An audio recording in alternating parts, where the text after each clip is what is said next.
नमस्कार दोस्तों, स्वागत है आपका किस एडू चैनल में। हम लोग प्राचीन भारत की क्लास कर रहे हैं और उसमें आपका सिंधु सभ्यता खत्म हो गया है। सिंधु सभ्यता के बाद में आता है आपका वैदिक सभ्यता। हम लोग सिंधु सभ्यता का पतन देखे थे। देखिए, कोई भी समाज हो, सभ्यता हो, तो जो चीज किसी समाज का पतन का कारण होता है ना, वो अगले के लिए उदय का कारण होता है। जैसे हम लोग मान लिया जाए कि आधुनिक भारत जब पढ़ेंगे तो उस समय भारतीय राजाओं के लिए जो है वो जो समय है 1700 ईस्वी के आसपास का, वो पतन का काल होता है। लेकिन अंग्रेजों के लिए, यूरोपियन व्यापारियों के लिए वो उदय का काल होता है। तो वही चीज है कि सिंधु सभ्यता का पतन होता है और वैदिक सभ्यता का जो है उदय होता है। लेकिन एक चीज और, आपका जो सिंधु सभ्यता है उसका कार्यकाल जो है आपका 2350 से 1750 कहीं कहीं पर बीसी में मिलता है, कहीं पर 2400 बीसी से 1700 बीसी में मिलता है।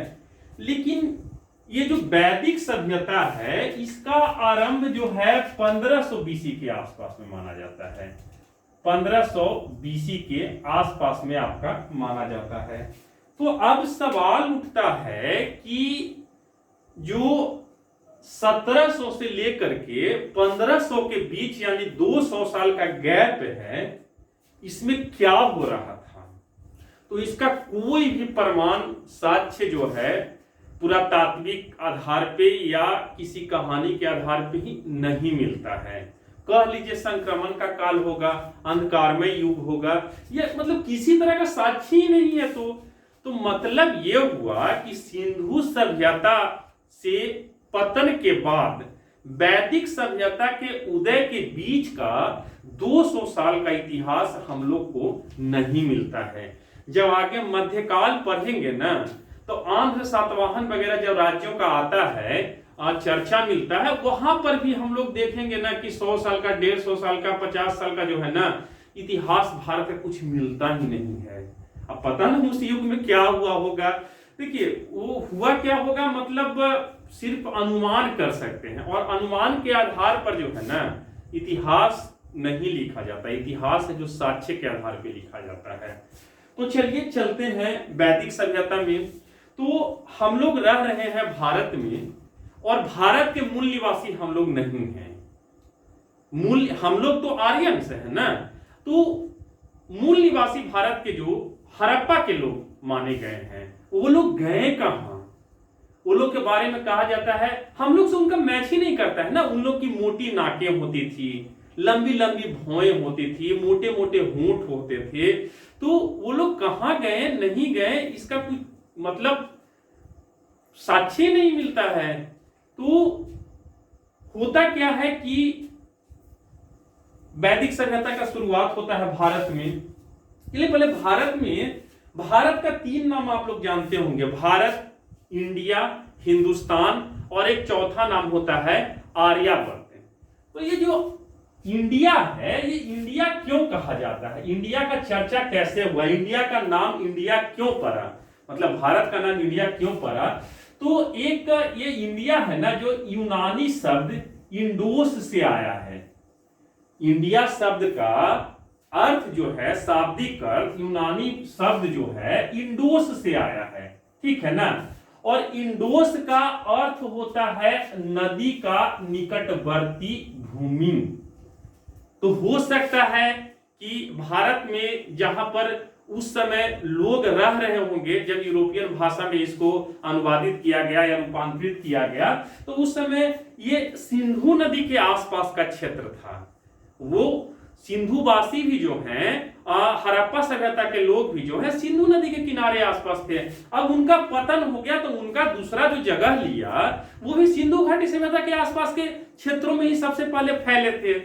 तो नदी के निकटवर्ती भूमि जो है, इंडोस शब्द का अर्थ होता है, और यही इंडोस है ना, इसका बाद में जो है कहा गया है कि इंडिया में रूपांतरण हो गया है। एक तो हुआ पहला कारण, इंडिया को इंडिया क्यों कहा जाता है।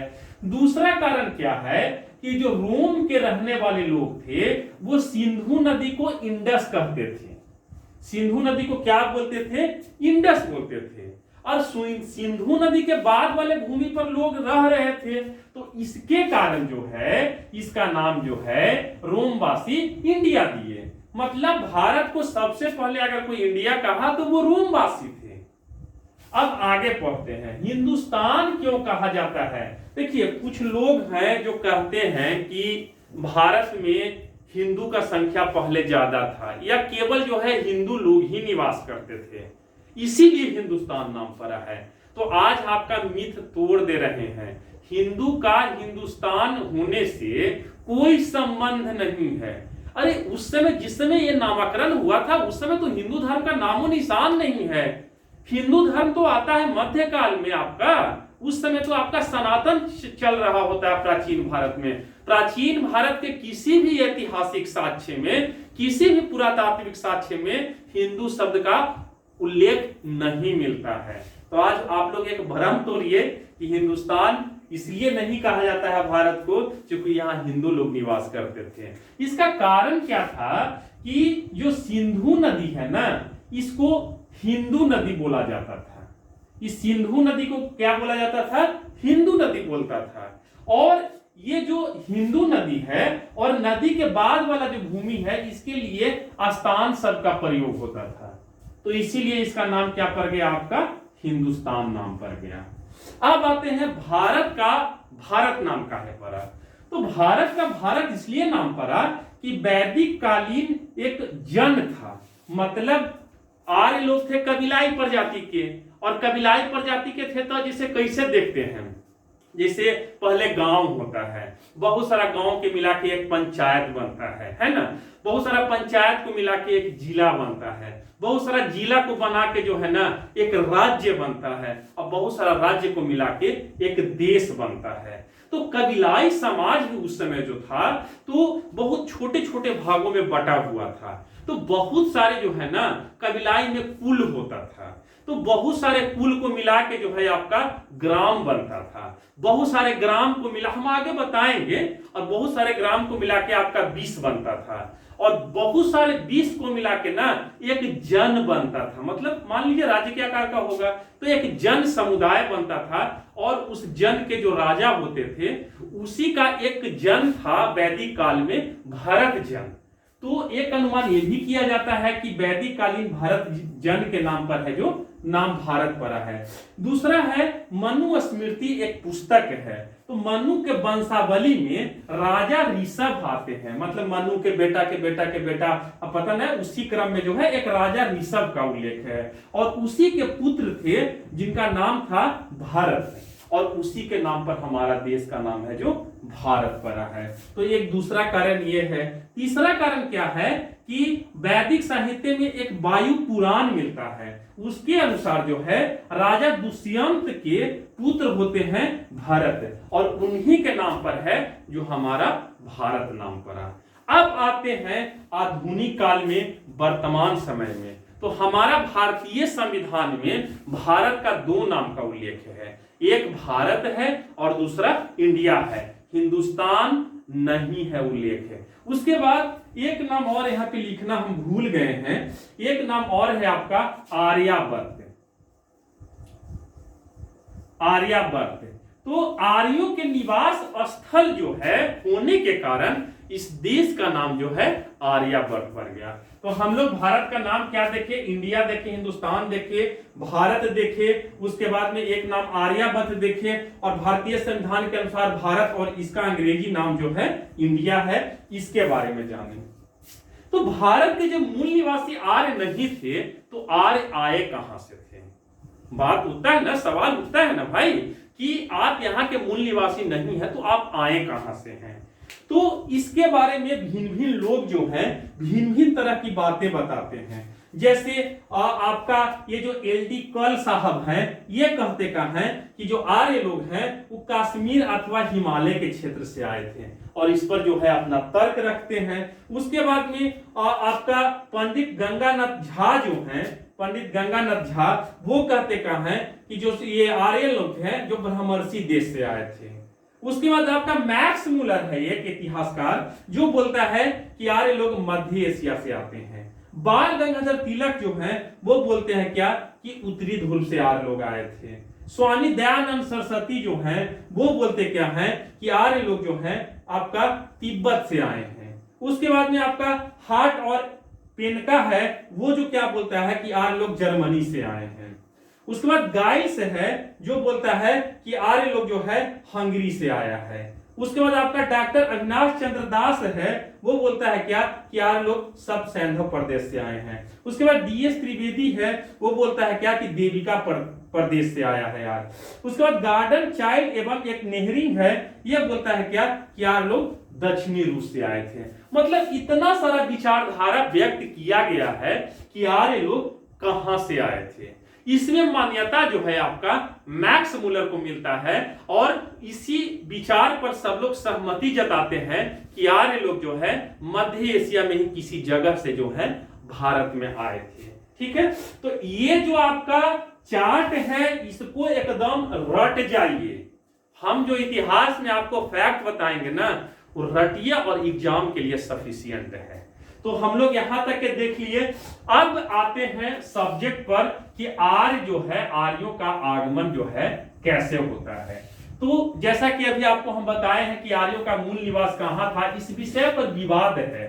तिलक, बाल गंगाधर तिलक ने अपने पुस्तक the Arctic home of Aryans में इनका मूल स्थान जो है आर्कटिक क्षेत्र बताया है। यानी आर्कटिक क्षेत्र का मतलब क्या हो गया आपका उत्तरी ध्रुव बताया है। ठीक है ना। तो एक चीज और, ये जो आपको क्वेश्चन पूछता है कि आर्य लोग जो हैं उत्तरी ध्रुव से आए हैं या आर्कटिक क्षेत्र से आए हैं, ये कौन बोलता है, तो बाल गंगाधर तिलक बोलता है। कहां पर ये बोलते हैं, तो अपना जब जेल में गए थे ना, मांडले जेल में, तो वहां पर एक पुस्तक लिखे थे। वो पुस्तक का नाम था the Arctic home of Aryans, और उसी में अपना ये विचार को व्यक्त करते हैं कि आर्य लोग जो है उत्तरी ध्रुव से आया है। तो जैसा कि आपको बताएं कि मैक्स मूलर के अनुसार आर्यों का आगमन जो है मध्य एशिया से हुआ है, और इस बात पर अब सहमति भी बन गई है। अब इस पर जो है बाल गंगाधर तिलक जो उत्तरी ध्रुव से आर्य लोग आए थे वो अपना तर्क नहीं देते हैं, लेकिन जो मैक्स मूलर बोलता है कि मध्य एशिया से आया था आर्य लोग, तो इस पर यह तर्क देता है, और तर्क पर कई विचारक जो हैं, कई विद्वान जो हैं सहमत होते हैं। तो तर्क कहा देता है कि आर्य लोग जो हैं भारत यूरोपीय परिवार का भाषा बोलते थे। मतलब जो आर्य भारत आए थे उनका जो भाषा था वो भारत यूरोपीय परिवार की भाषा था, जो आज भी परिवर्तित रूप में पूरे यूरोप, ईरान और भारतीय उपमहाद्वीप में बोली जाती है। इसके अलावा मध्य एशिया से एक बोगज कोई अभिलेख, कौन सा अभिलेख नाम है, मध्य एशिया का अभिलेख है बोगज कोई अभिलेख। इसमें इस बात की पुष्टि होती है। एक्चुअली क्या है ना कि बोगज कोई अभिलेख है, उसमें 4 देवता का नाम मिलता है। एक इंद्र का मिलता है, एक मित्र का मिलता है, एक वरुण का मिलता है और एक नासत्य का मिलता है। और जो वैदिक साहित्य है उसमें भी ये देवता का जिक्र मिलता है। तो लगता है ये आदमी को प्रूफ करने में कहा, मतलब प्रूफ किया जाता है इस बात पर कि 4 देवता जब एशिया माइनर के मिले बोजक कोई अभिलेख में और वैदिक साहित्य में मिले, इन चारों देवताओं का उल्लेख है, तो दोनों में संबंध होगा। इसलिए आर्य लोग जो है मध्य एशिया से ही आए हैं। तो अब आगे चलते हैं। तो अब उसके बाद एक चीज तो ये हो गया, फिर दूसरा है क्या कि भारतीय परंपरा में आर्य शब्द का जो है अर्थ श्रेष्ठ होता है। ठीक है, भारतीय परंपरा में जो है आर्य शब्द का अर्थ क्या होता है भाई, श्रेष्ठ होता है। ऋग्वेद में आर्य शब्द की चर्चा 36 बार हुई है, ये सब फैक्ट है। ऋग्वेद में आर्य शब्द की चर्चा कितना बार हुआ है भाई, तो 36 बार हुई है। माना गया है कि जो आर्य लोग हैं भारत खेपों में आए थे। खेपों में आए थे का मतलब ना कि जैसे 2000 का समुदाय है तब 500-500 करके जो है एक खेप 10 साल बाद आया, फिर अगले 10 साल बाद आया, एक 5 साल बाद आया, फिर एक 4 साल बाद आया, तो कई खेप में आए थे भारत। सर अगला पॉइंट है, देखते हैं पूर्व वैदिक काल या ऋग वैदिक काल के जानकारी का मुख्य स्रोत ऋग्वेद है।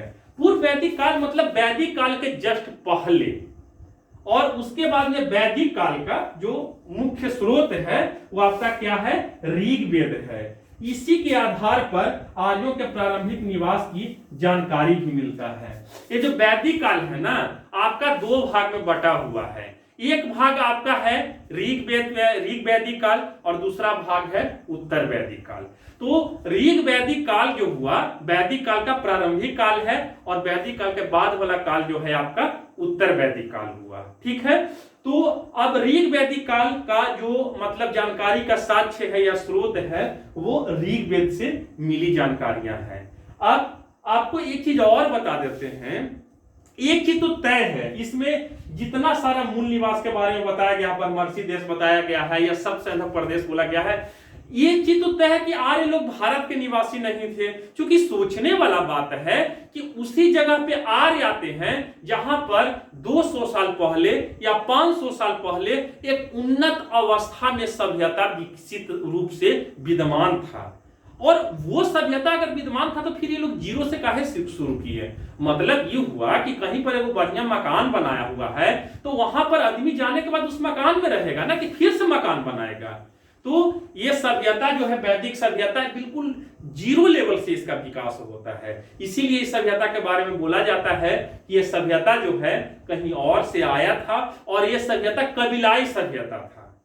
क्योंकि इनका जो रहन सहन और जो मतलब बाकी जो इनका पुरातात्विक साक्ष्य मिलता है उसी प्रकार के मिलता है। तो मिलते हैं अगले वीडियो में। आपको कैसा लगा हमारा पढ़ाने का तरीका कमेंट कर में अगर आपको बताने का इच्छा है या कोई सुझाव हमको देना है तो सादर आमंत्रित है। मिलते हैं अगले वीडियो में। नमस्ते, जय।